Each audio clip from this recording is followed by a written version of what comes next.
Terus penabuh Sanggar Bima do mati no. Mati. Lah iya no.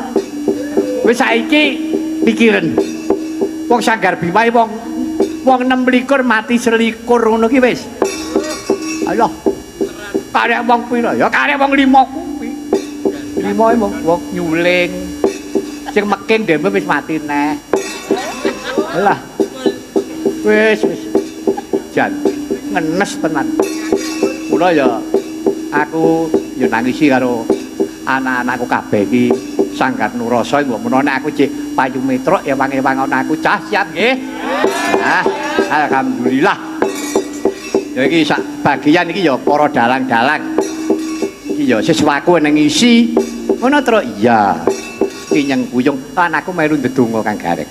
Iki panjenengane Mas Mahendra Dito Sampurna kepareng ya kuwi gelar wayang.